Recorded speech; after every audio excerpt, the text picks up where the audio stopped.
Hello. Today I'm going to be discussing an ancient verse that is very mysterious.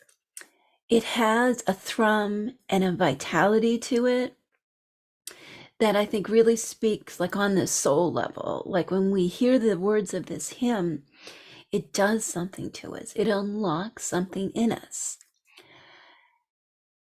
So let's explore this beautiful hymn attributed to Proclus, who was a philosopher, theurgist that lived in the early days of the rise of Christianity in Greece. Let's unlock it both in the soulful, kind of transpersonal level, and also let's do one of those deep dives into the history that I absolutely love doing because as a psychologist, when I come across one of these ancient texts that really just enchants me, like it opens up a whole world to me, I want to experience it on that soulful level. And at the same time, I'm very curious about the author, the times in which they lived, what writing those words would have meant possibly to them, and what their mindset was, and many other questions. So we are going to be diving into the spirit and the history and the meaning of Proclus's hymn to Hekate and Janus. I thought this would be so appropriate since Janus, of course, was the two-headed god, so important to the Romans that the first month of the year is so named January. So as we step into this new calendar year, let's connect to the spirit of this ancient hymn to restore ourselves and as a sort of incantation for the coming year. Let's begin. So if you have your candle, you can light your candle along with me. If you don't have a candle, you can do the little ritual with your hands if you like, just following along with the movements. Of course, these movements were indeed inspired by some of the ancient theurgists and their practices that I have learned about in my study of Hecate in the ancient world and who she was to them, going much broader than the way Hecate has been portrayed, as this goddess of witches and very menacing in some ways, and as a crone. Those are beautiful to me. And yet there is so much more. And as we are on the cusp of a new calendar year, it is time for us to lean into that energy of being more, of being on that journey of healing, and always in the spirit of the ancient Neoplatonist, of which Proclus was one, being on that journey of ascension to becoming more ourselves. So let's do our ritual.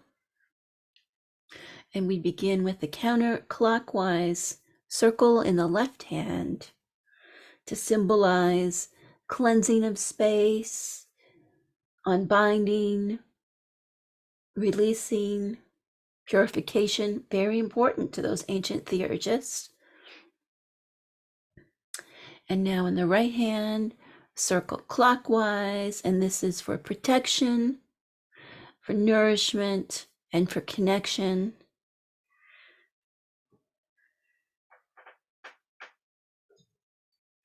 And the third part of this ritual, which I call the Triformis ritual, in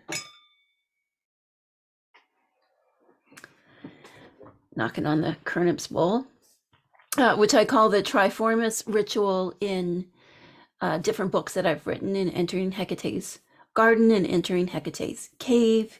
The third part is always some kind of invocation. So our invocation today, of course, is Proclus's hymn.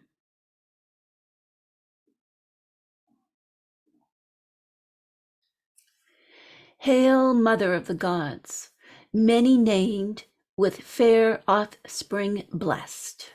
Hail, porch-dwelling Hecate of great strength. But you too, hail, forefather Janus, Zeus, imperishable, hail, supreme Zeus. Make the course of my life radiant, weighed down with good things, but drive the evil diseases from my limbs. Attract my soul, now madly raging around the earth, once it has been purified through the intellect awakening rites. Yea, I beg you, give your hand and show me, as one in need, the paths revealed by the gods. I will observe the precious light, from which comes the possibility to flee the misery of dark birth. Yea, I beg you, give me your hand, and with your winds bring me to the harbor of piety, exhausted as I am. Hail, Mother of the Gods, many named, with fair offspring blessed. Hail, porch-dwelling Hecate of great strength, but you too, hail, forefather Janus, Zeus, imperishable, hail, supreme Zeus. Hail Hecate and hail Zeus, and also Janus. I thought we would also, so that I should say before I go any further, this is from a newer translation of the hymns of Proclus by R.M. van den Berg, which was published by Brill in 2001. And I have put together a PDF of the slides that I'm using for this, and it'll be linked in the notes. So you can grab that PDF if you want to learn more about the sources and see the material. You'll be able to find it there. So there is an earlier translation of Proclus's hymn to Hekate and Janus. I should say that Janus, of course, is sometimes translated to English as Ianus or Janus with an I instead of a J. But most commonly, of course, in English, we say Janus, January, and so on. So the earlier translation, I believe, was by E. Voigt and dates to 1957. So this is the translation that I first encountered. So this is a little bit different. Hail, many-named Mother of the Gods whose children are fair. Hail, mighty Hecate of the threshold. So you see that difference there between Hecate of the porch and Hecate of the threshold. And hail to you also, forefather Janus, imperishable Zeus. Hail to you, Zeus most high. Shape the course of my life with luminous light and make it laden with good things. Drive sickness and evil from my limbs, and when my soul rages about worldly things, deliver me purified by your soul-stirring rituals. Yes, lend me your hand, I pray, and reveal to me the pathways of divine guidance that I long for. Then shall I gaze upon that precious light, whence I can flee the evil of our dark origin. Yes, lend me your hand, I pray, and when I am weary, bring me to the haven of piety with your winds. Hail, many-named Mother of the Gods, whose children are fair. Hail, mighty Hecate of the threshold. And hail to you also, forefather Janus, imperishable Zeus. Hail to you, Zeus most high. That is such a soul-stirring hymn, isn't it? Hail to Hecate and hail to Zeus. Zeus, of course, being the father of the gods, the divine father. Janus being a Roman figure that governs thresholds, much like our Hecate does, mother of the gods. This epithet, being assigned to Hecate as mother of the gods, has been the subject of a lot of scholarship, because in this hymn, Proclus is actually referring to Rhea, Zeus's mother, and not necessarily as Hecate as mother of the gods, but to Rhea as mother of the gods, Hecate, of the porch or the threshold, the one who is guarding the entrance to the house of Rhea and Zeus, if you like. And then Janus, of course, takes his place beside Hecate and is that force that guards, the keeper of the keys, the gate minder, and that Zeus and Rhea are somehow beyond this barrier, this liminality, this space that Hecate and Janus oversee, and through them you would achieve access to the mother and the father of the gods. It's very interesting. Yet also, as we'll see, Hecate to Proclus, and his colleagues as Neoplatonists. So Neoplatonists, or the Neoplatonic school of thought, these were students of Plato and his successors. And they saw their work as being to emulate what Plato had done, to expand upon it. So this is very much who Proclus is. So let's start diving into this a little bit. So a couple of things. I've wanted to talk more about this hymn for years because it is so fascinating to me for so many reasons.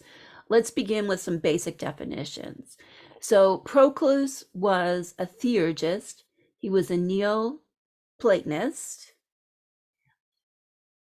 So let's define what theurgy is. And I just pulled this from Wikipedia because it was the most straightforward. More scholarly texts, tend to use a lot of fancy language that doesn't kind of describe what theurgy is.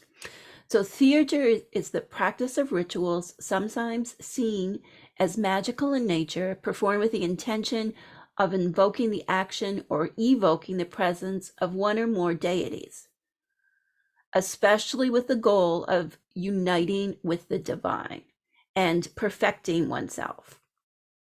I would swap perfecting oneself with wholeness, or from the perspective of Carl Jung, it would be individuation. The first recorded use of the word theurgy comes from the Chaldean oracles, which we know is a very important source of knowledge about Hecate as the world soul, a very different Hecate than, I would say, that was kind of advanced in 20th century writings, like pagan writings, or even some of the feminist writings, where Hecate is certainly not the world soul, that she is the goddess of witches, that she is crone-like. And a lot of this, I think, can be traced back to the White Goddess and Robert Graves. And if you listened or watched my episodes on Hecate's history, if you go into part 2, you'll find me talking more about that business. So that's theurgy. They were philosophers and they were theologians. Now today, we see philosophy and theology as very separate. So philosophy is the study of knowledge. It asks questions about the nature of existence. And theology today is more the study of the divine, and it asks questions to find answers from the divine. So philosophy and theology today are very separate. But to these ancient theurgists who were Neoplatonist, theology and philosophy were like the lover's card in tarot. They were that divine union. So it can be a little bit of a step for us to go from what we know about philosophy and theology today to how Proclus would have understood what he was doing. So Proclus, we're focusing, of course, on this hymn to Hekate, but for him and others like him, they studied math, what we would call science today, philosophy, even what we would call psychology today.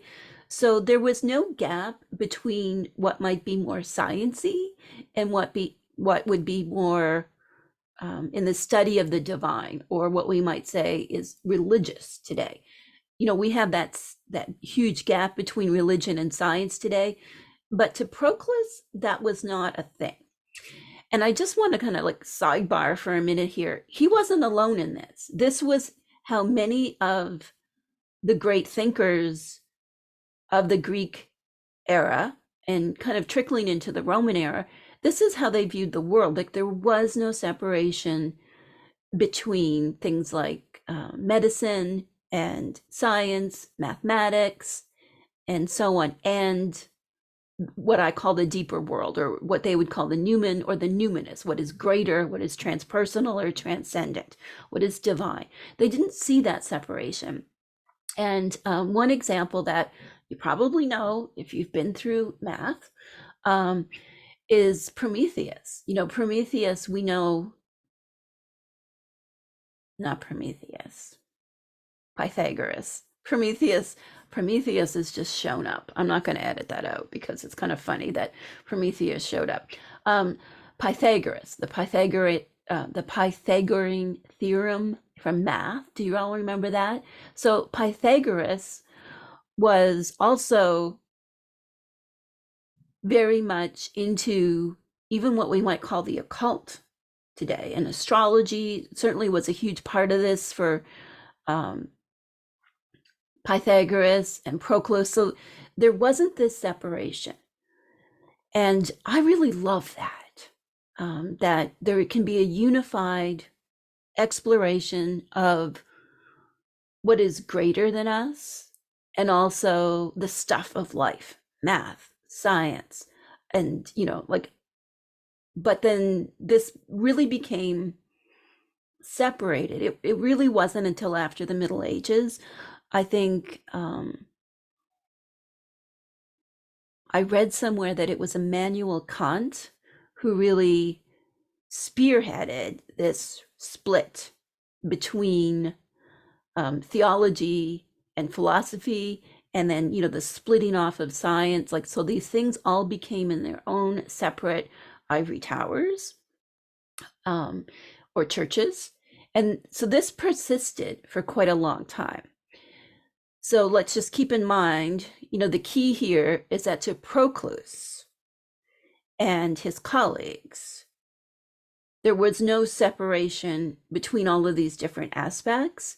And the fundamental goal of our life was to ascend beyond, kind of like what is mundane, what is of the world, and to become something more. And also this business of being united with our soul or our spirit, our daimon, Daimon, is how I usually spell it, the translation of it. So it's all very interesting. It gets even more interesting when we start to understand a little bit about who Proclus was. So Proclus arrived in the early days of Christianity, just as Christianity was starting to take hold in Greece. Proclus was born, and Proclus became, I believe he was born in Egypt. Proclus in Greece became part of this Neoplatonic school of thought. Now, by this time, this school of thought had lost a lot of its influence. So I want to read just a little passage from his eulogy, who was delivered by a man called Marinus. Marinus, so this is coming from the R.M. Vandenberg Proclus's hymns, and he writes, spirits were low. The passing away of the towering figure of Proclus, albeit worn down by old age in his last years, meant a severe blow to a community that was under steadily growing pressure from the Christian authorities. No longer could they feel safe under the aegis of Athena. It was gone. The immense statue by Phidias that had crowned the Acropolis for ages had been removed by those who move that which should not be moved, as they cautiously referred to the Christians in a coded phrase. She now dwelt with her last followers in the villa of the school. With Proclus, they had at least had the guarantee that the gods would protect them against the typhonic winds of Christianity. So we see this image, you can see Marinus delivering this eulogy, and there's a great sadness because their leader had died. And there's also this great sadness because they know that Christianity is taking over. Athena has been moved, and that their way of seeing the world is changing.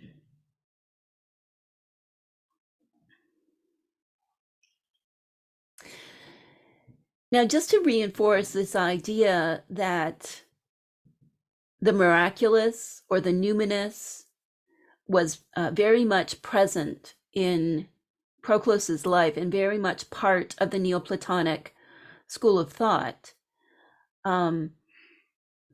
is found in Marinus's eulogy.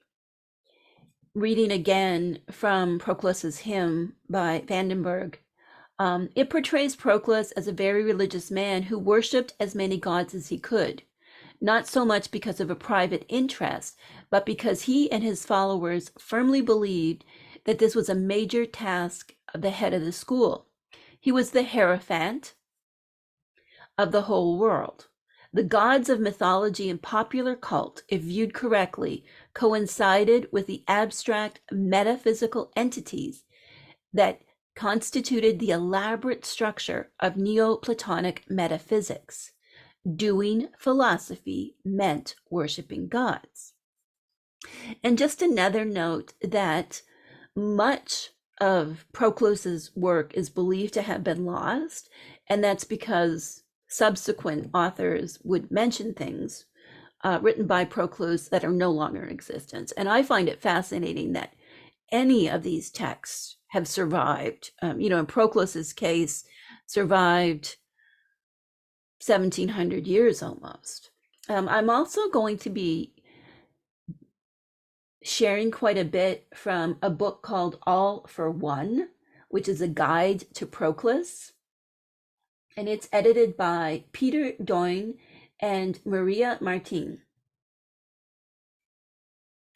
And in their introduction to Proclus, they discuss that although Marinus delivers this amazing eulogy, he doesn't name a single example of Proclus's influence over the political and cultural landscape because Athens was becoming Christian.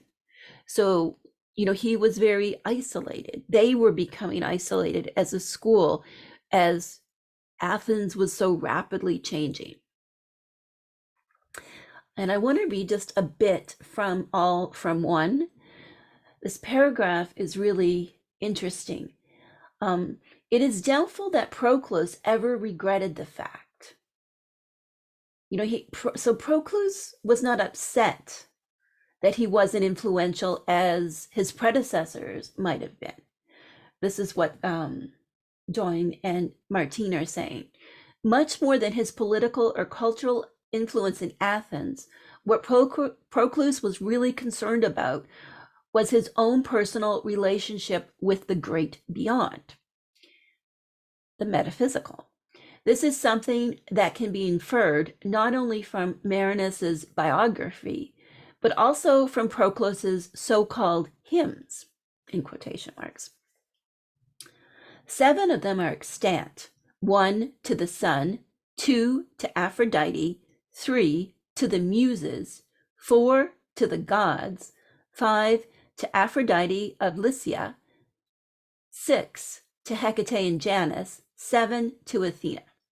As the late Gunter Zuntz points out in a brilliant monograph on the genre of philosophical hymns, Proclus's compositions are actually not really hymns at all, but personal prayers.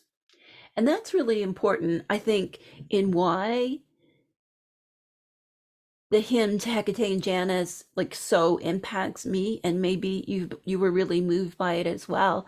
It's that it is how he feels.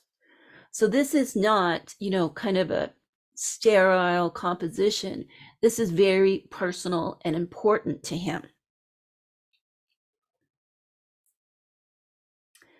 So let's go deeper into All from One, and I want to talk a little bit about Proclus's influence.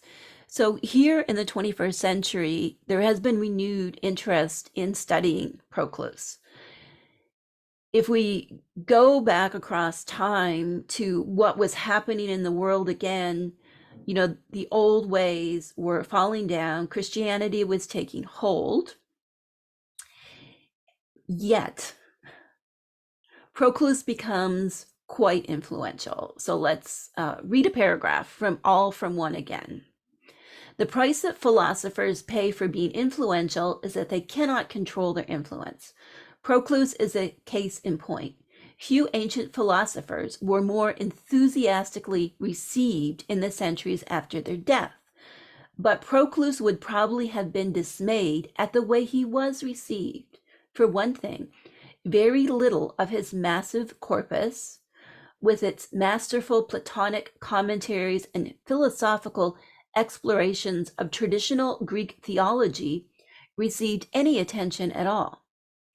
Until the renewed interest in Proclus in the 13th century, Proclus's legacy rested primarily on the elements of theology, though we see occasional engagements.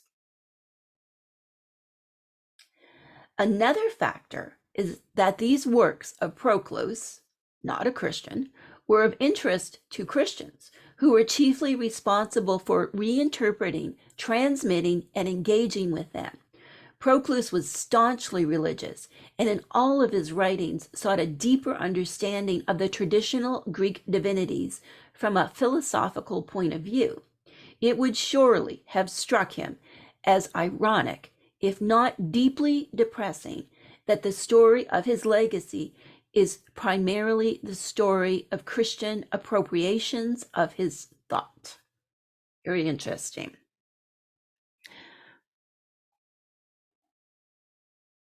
So let's talk a little bit about Proclus's philosophy.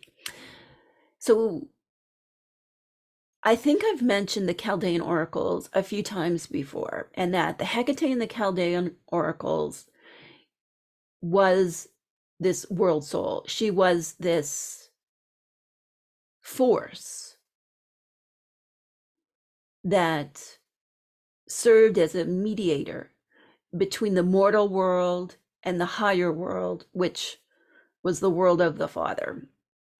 So just a couple of quick passages from Vandenberg's treatise again. The goddess who is cause of the soul, and therefore is not soul itself. So Vandenberg argues that Hecate was the source, or page, P-E-G-E, page of soul. So she was the world soul in a sense, but that she was not the soul. She was the one that soul came from.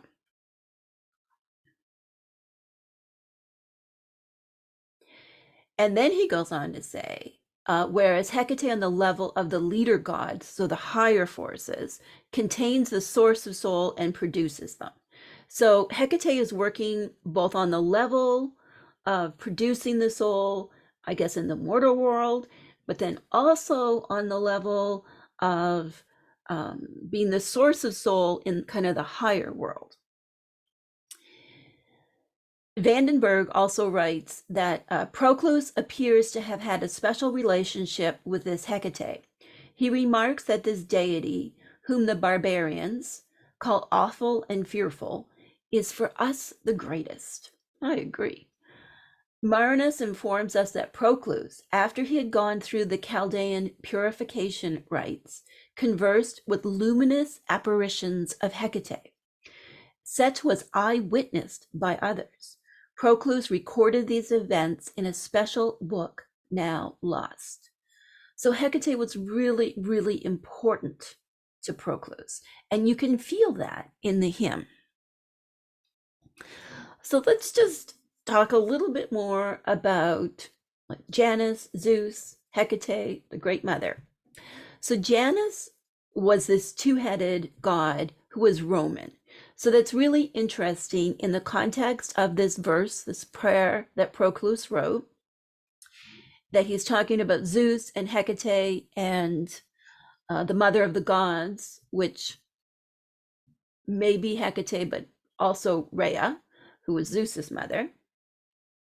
In comes this Roman god. Why would he have included Janus? So Janus was worshipped in Rome at this time. So again, we are in the 4th century of the Common Era. So they were much, much later than when Hesiod wrote about Hecate. So, that would have been well over 1,000 years before that. So Hesiod in his Theogony presented this Hecate as this great mother figure who had Titan origins. So Rhea was also a Titan, who had Titan origins, which means they were the old gods before the Olympians came. And so here we are in this time when the Olympians, of which Zeus was the boss, are being replaced themselves by Christianity. Janus, though, was very old to the Romans, and it's thought that the worship of Janus even dated back before the actual founding of the city of Rome and dated all the way back to Romulus. So there were many Jani, which are Jani, ceremonial gateways in Rome. These were usually freestanding structures that were used for symbolically auspicious entrances or exits. And this is from the Encyclopedia Britannica, just some basic facts about Janus. Some scholars regard Janus as the god of all beginnings and believe that his association with doorways is derivative. So like Hecate being a threshold or the porch dweller, that placing him at a doorway symbolized his much greater role. Like he wasn't like Hecate, just limited to watching over physical thresholds and crossroads, that it referred to this ability of Janus, like Hecate, to be that mediator between places. And also Janus is featured with 2 heads. So, at the cusp of the new year, we look back to the year that was, and we look ahead to the future. So hence January. So Janus was so important to the ancient Romans that he was venerated like before any other god, and that kind of like the Hierophant, the highest Hierophant, was the one who would propitiate Janus. So Janus had a very unique place to the Romans. And with his 2 heads, and we think about Hecate with her 3 heads usually, it's this ability to see everything that's going on, past, present, future. In Hecate's case, governance over land, sea, and sky, and so on. So it's a little bit about Janus. I did want to briefly give an epithet, a new epithet that you might not have heard, which is amphiphrosopus. A-M-P-H-I, amphi, pro, P-R-O, so, S-O, pos, P-O-S. That means two-headed, and that is an epithet assigned to Hecate in those Chaldean oracles, and I think in other places as well.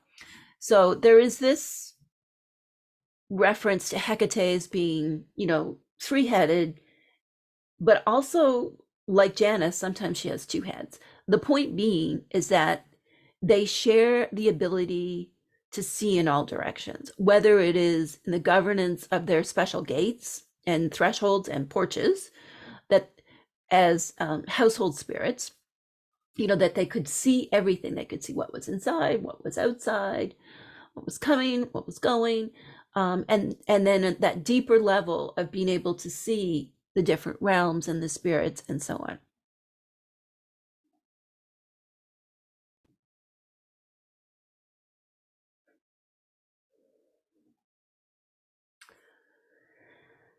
So Vandenberg talks about Hecate as a goddess of boundaries, and certainly like in a psychological sense, as we're moving into this new year, doing work on our boundaries, doing a review, seeing that porch or that threshold or crossroads between the previous year and this year, and leaning into the energy of that beautiful prayer that Proclus has offered us, seeing Hecate as goddess of boundaries. Like, if we are to embark on the journey that Proclus evokes in that hymn, we need some good boundaries.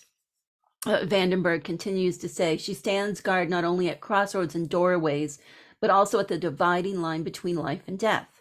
She is the mistress of souls, whom she guides in both directions across this line. It is in this function that the Homeric hymn to Demeter mentions her. She is witness to the descent of Persephone, and then her return to the daylight. She holds the power over souls and daemons. She is the patron deity of magicians. The theurgists, so this would be Proclus and his colleagues, assign an important role to her. She is supposed to aid them in different ways. Again, thinking that theurgy involves ritual and also the practice of magic. She controls the yinks, daemons, or diamonds. So yinks, jinx, which Hecate's strophalos, that whirring wheel. The strophalos is a whirring three-dimensional. We typically see it today as a flat object, flat labyrinthine object, but it was a whirring, spinning wheel that Hecate was thought to spin, and that is kind of the energy of that, was the energy of the soul going forth.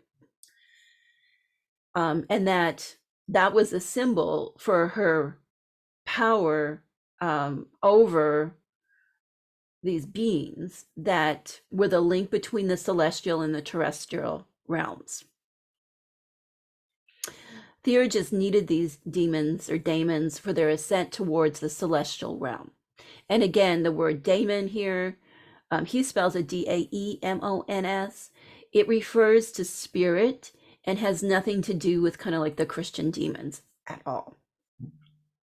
So these spirits appear to the theurgist just to instruct about the construction and operation of the cosmos. So there is this idea of what we might call today like channeling that's going on.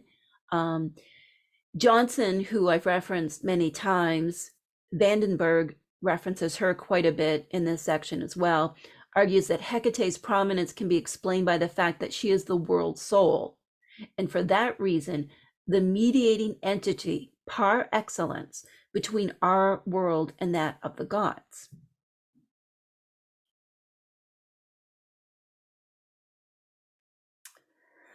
So I wanted to read from a dissertation, just a little passage from this dissertation I found that talks about Hecate as a gate goddess.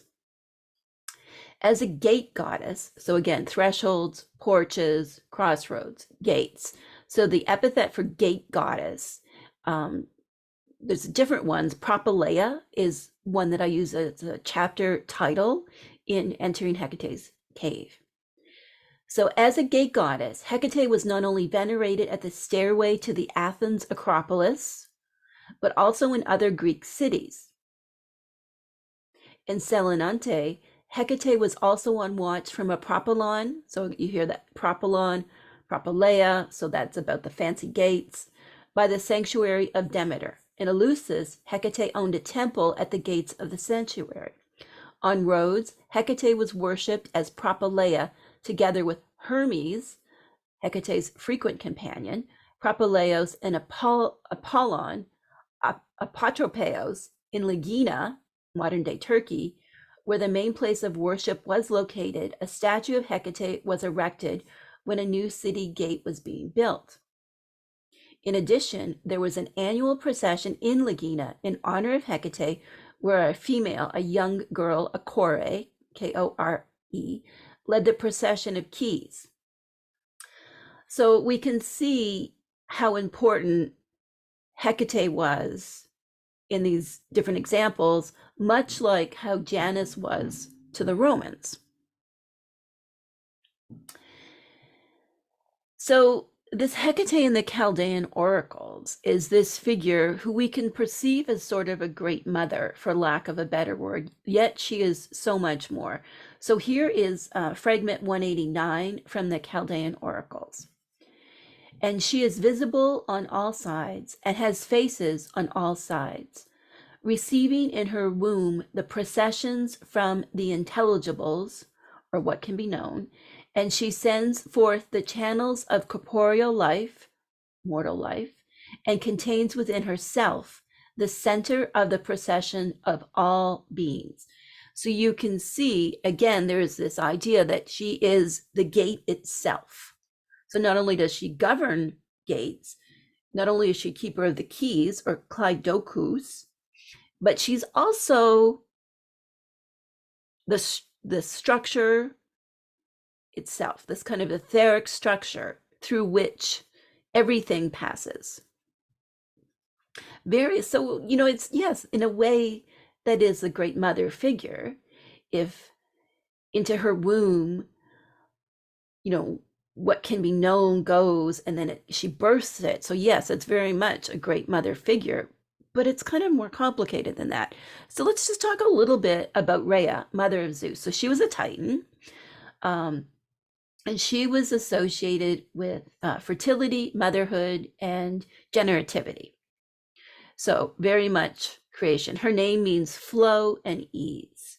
She was the wife of Kronos. So Kronos is chronological time. Of course, he becomes known as Saturn and the planet Saturn later on. She represented the eternal flow of time and generations. As the great mother, the flow was menstrual blood, birth waters, and milk. She was also a goddess of comfort and ease. So in mythology, Rhea was the wife of Kronos and queen of heaven. When her husband heard a prophecy that he would be deposed by one of his children, he took to swallowing them all. But Rhea had Zeus, and Zeus was super special. So she hid him in a cave in Crete, and was guarded by these really wild, fierce warriors, the Curetes. So she kept him safe. So because Zeus was kept safe, he was able to later overthrow his dad and himself become head of the gods, and the new Olympic pantheon was kind of formed out of that. So that there was a replacement of the Titans by these upstart Olympians. Now, Hecate in mythology was part of this family tree, although her parents were different. She sided with the Olympians and Zeus in the big war that they had. And this is why, according to Hesiod, Zeus gave Hecate dominion over land, sea, and sky. So Hecate was one of the few Titans I mean, Prometheus fell into the conversation earlier, like, so things didn't go so well for Prometheus, but things went well for Hecate. And even though she wasn't an Olympian, she had this special power. So again, there is this, she's not in the mainstream. She's the one who is around and can do as she pleases and has these powers over everything. Yet she herself is not like the queen of the gods. So it's very interesting when we look at the mythology, and then we blend it kind of with ritual practices like honoring Hecate on the dark moon, the Dipnon, and fictional writing like Euripides' Medea. It's a very interesting, complex portrait of Hecate as she was understood by different ancient writers and even like artists and statues and so on.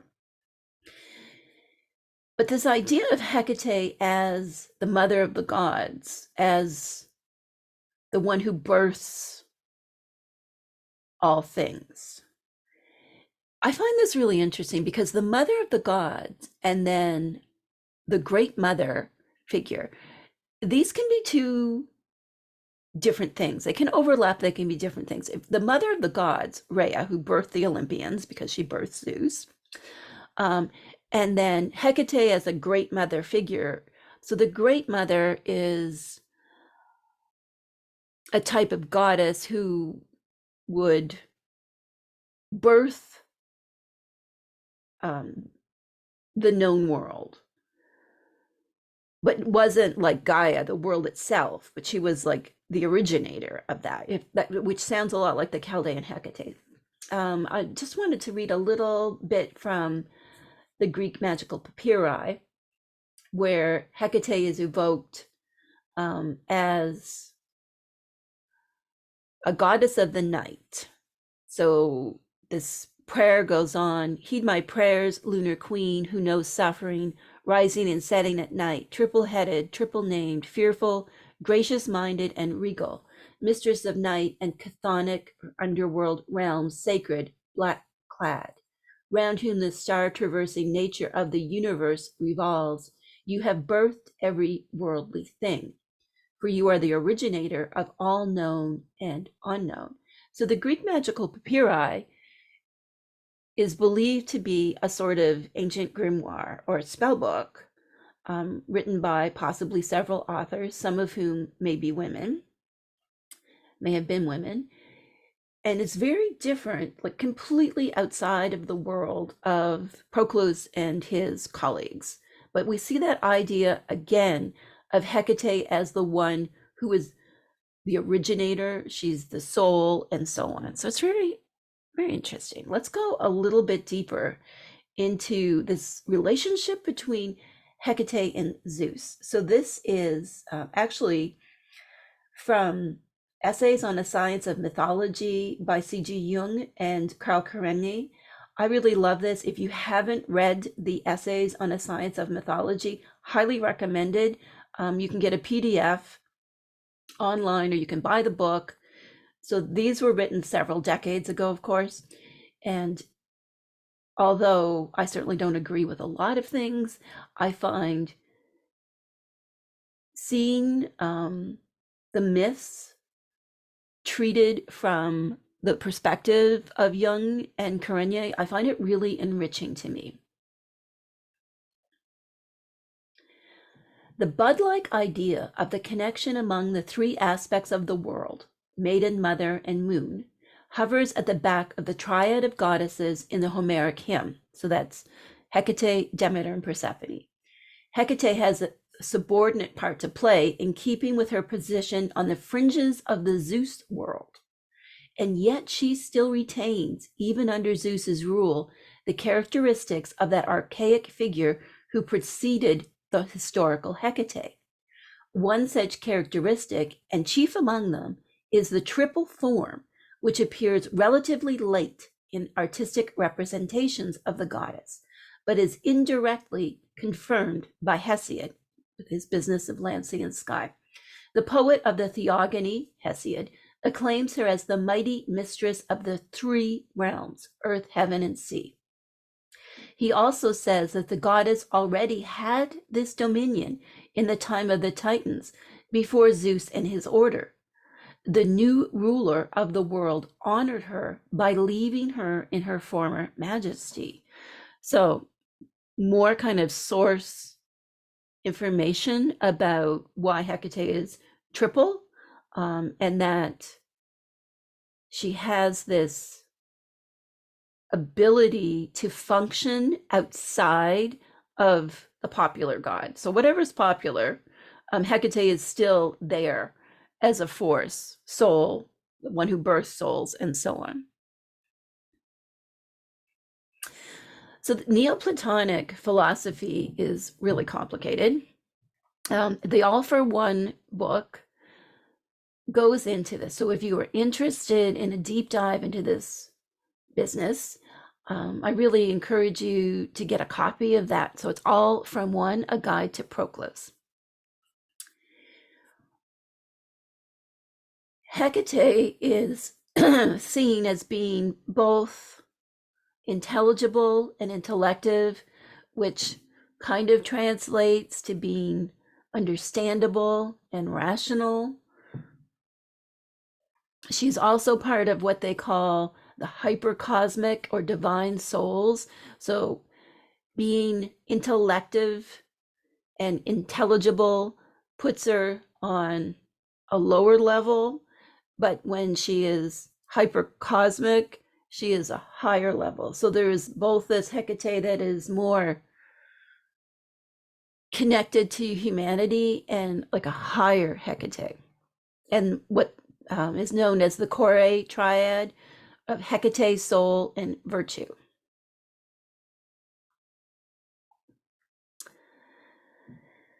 Just to finish, kind of giving you like the briefest glimpse into Neoplatonic ideas about Hecate, I just wanted to read this passage from that book as well.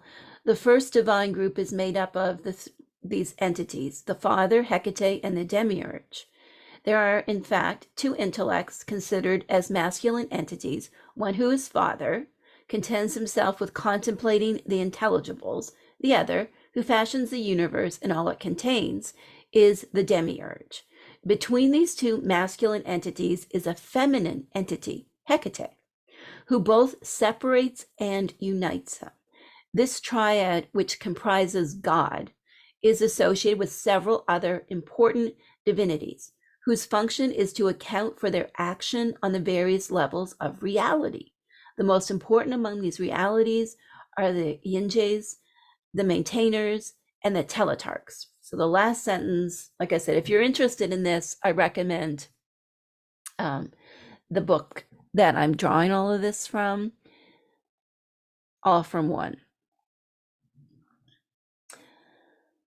So you see this triad, and if you know Christian theology, then you know the idea of a holy triad, the Father, Son, and the Holy Ghost. And it's almost like the Holy Ghost or the Holy Spirit. It's almost like Hecate is this kind of Holy Spirit between the Father and Son. Do you see the similarities there? So we know that Proclus and other Neoplatonists were very influential in early Christian thinking, and what became dogma. So their idea of this Holy Spirit that is this mediating force. Now, sometimes the Holy Spirit in the earlier days was, I believe, Shekinah, or was feminine, but then it became, and it may also be associated with Sophia, or the female personification of wisdom, but then it became masculinized, so that out of the triad, the feminine was completely removed.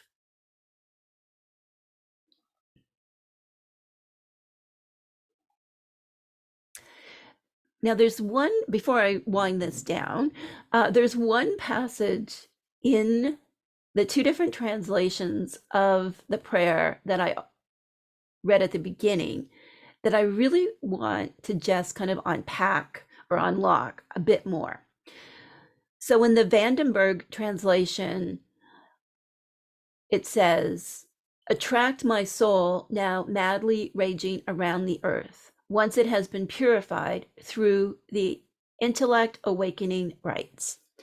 But in the other version that was translated earlier, it says, and when my soul rages about worldly things, deliver me purified by your soul stirring rituals.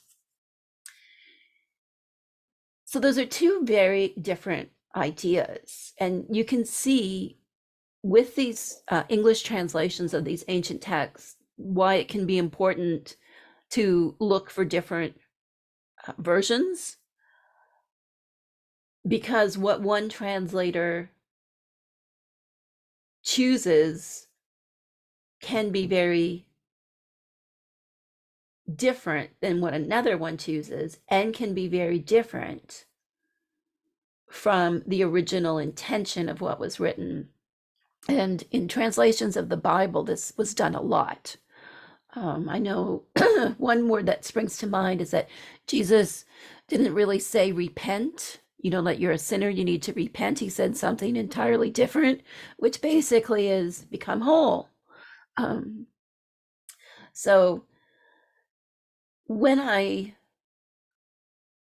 saw the older translation, which I've known for many, many years, I thought, what is my soul raging about worldly things? Like, yes, indeed, there's a lot in this world. Again, cusp of the new year, there's so much going on for us to rage about. And we can be delivered by our rituals. We can feel better, we can feel connected. The energy from our rituals kind of goes into this great web of energy and helps to rectify the state of the world. And through our own healing, there is that flow that it can extend to the greater world, our family, our environment, and so on.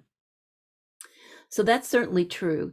But this newer translation that talks about my soul is wandering around the earth, I am separate from my soul, and this reunification of the self with soul would have been something that Proclus was very much concerned about. So I believe that the newer translation is probably more aligned with what Proclus was actually trying to say. And for me, it really resonates with the idea of soul retrieval, which is a shamanic practice that comes from many different cultures, that parts of ourselves, due to trauma, both cultural and individual, get kind of sloughed off, they take flight, and they can wander around the world. In internal family systems, which is a type of a therapy and just a system for understanding ourselves that I draw heavily from in my teaching, it's the idea of exiles.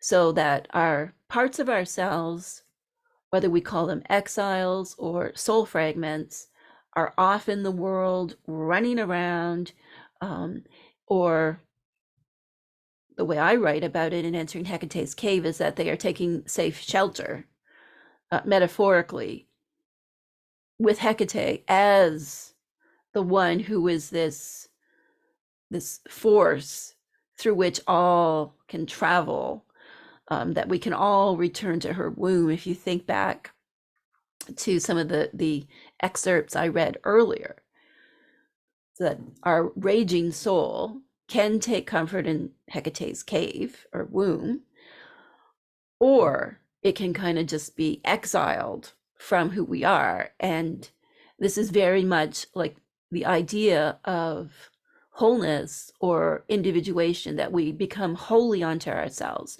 So Proclus is really, talking about what we would call today shadow work. Help me to be delivered from my diseases and to be reunited with my soul.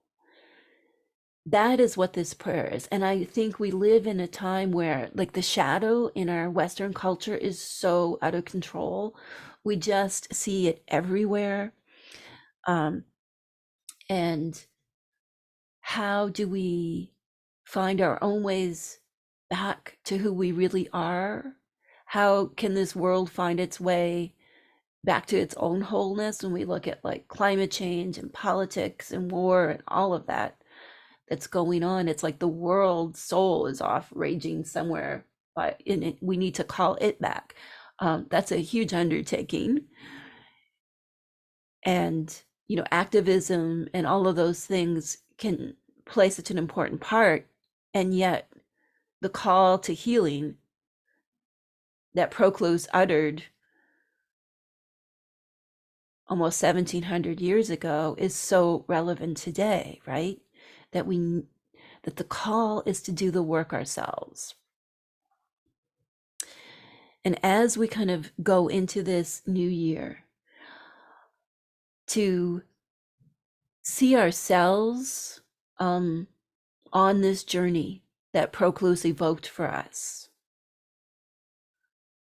a journey of healing, a journey of being delivered from disease, a journey of taking the hand of Hecate, of perhaps taking the hand of Zeus and being guided by both of them, and going into the journey of exploring who we are and finding our own wholeness, which of course the Neoplatonists would have described as ascension and so on, and going up through these complicated orders and levels.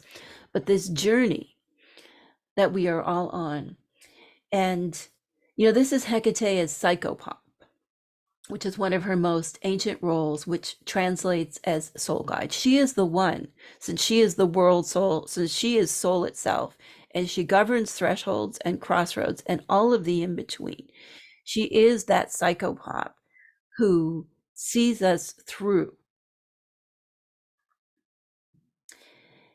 And there is a chapter in Entering Hecate's Cave dedicated to psychopomp, and it contains the soul retrieval ritual.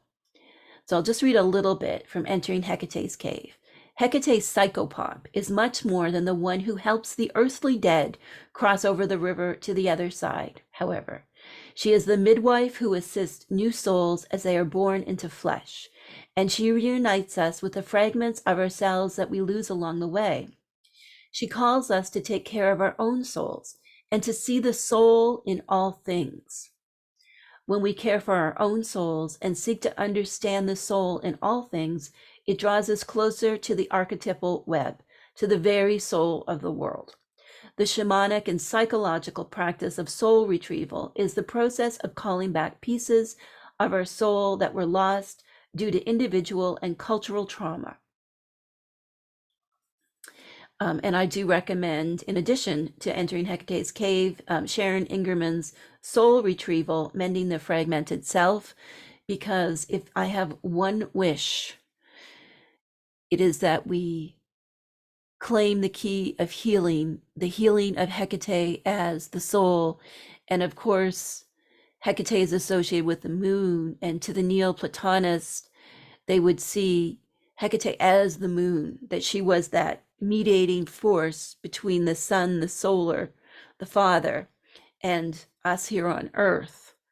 And as the moon, she makes life possible.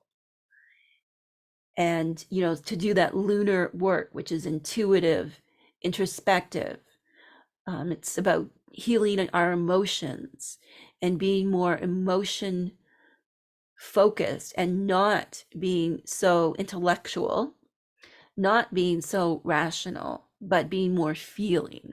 And that is like the key I wish everyone could kind of claim, because as we get more connected with our lunar aspects and the journey back to our own soul, I do believe we shift the gaze away from being critical of others who aren't like us, and we start to understand that others are not us and we are not them. Like, we are not one body with two heads, believing and knowing the same things. We're not Janus or Hecate, that other people are truly distinct from us. And to shift the gaze towards our own healing journey, and from being so focused on getting validation from others or criticizing others, and yet to keep, like triple-headed Hecate or double-headed Janus, to keep our eyes open. I just want to conclude with a couple of notes. If you have the Keeping Her Keys book, lesson 5 on Hecate's characteristics, where I talk about epithets of Hecate, and I also talk about using them in personal development work and ways that you can work with them, for your own journaling, writing your own prayers or incantations, helping you with setting intentions and so on. So there's some tips in the Keeping Your Keys book on how to do that. I also have a talk on Hecate and the soul, if you want to go deeper into Hecate Psychopomp, that you can find and watch.